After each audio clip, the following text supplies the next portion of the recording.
Assalamualaikum dan selamat pagi guys. Okey, untuk hari kedua ni aku masih lagi memancing di Teluk Rimau, Pangkor. Jadi sekarang ni pukul 10 pagi. Okey, aku baru lancar. Tadi sarapan pagi sikit dengan ubi goreng dan sambal belacan. Okey, jadi cuaca untuk hari ni alhamdulillah cantik. Angin okey tapi agak mendung lah. Sekarang ni dah masuk musim hujan ni, dia memang dia langit agak mendung lah. Okey. Jadi untuk hari ni kita tengok rezeki macam mana. Okey. Ini hari kedua hari raya Cina.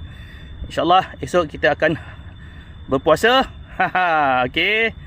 Jadi aku mengambil kesempatan ini untuk mengucapkan selamat berpuasa lah kepada semua rakan-rakan yang beragama Islam. Okey, tanpa membuang masa lagi, kita jumpa di spot memancing. Okey, strike.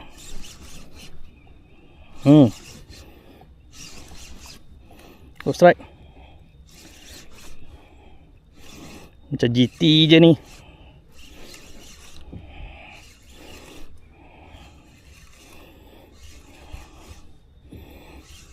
Kedalaman 29 meter guys.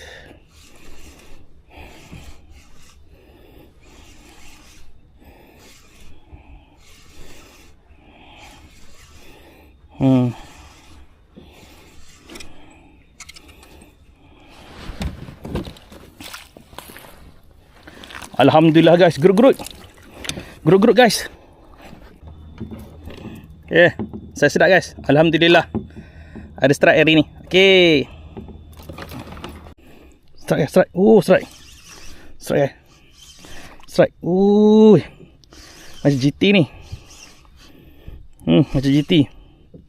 Rasa GT ni.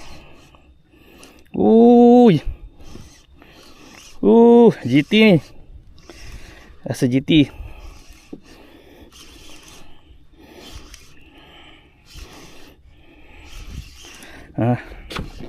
Dapat gaya GT.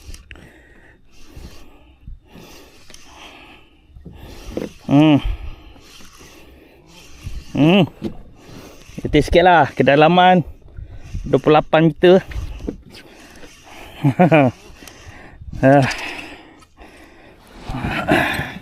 Gerut-gerut guys. Alhamdulillah seekor lagi gerut-gerut guys. Gerut-gerut.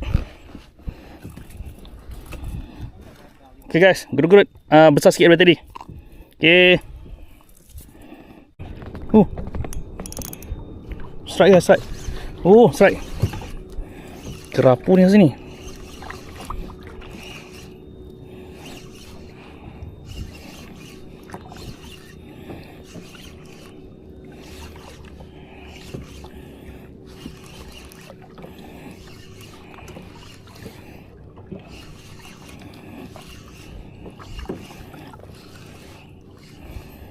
Kenapa dia lagi situ? Air laju.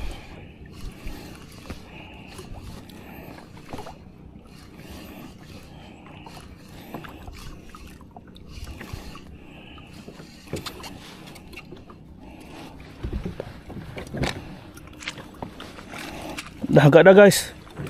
Kerapu selipar guys. Besar. Kerapu selipar. Tu dia guys. Kerapu selipar besar. Okay, boleh bawa balik ni.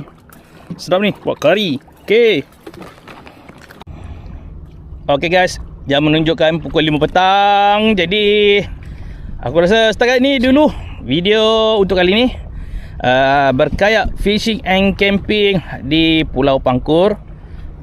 Selalunya setahun sekali aku akan datanglah sini ke Pulau Pangkor, bercamping, terutama di Teluk Rimau lah.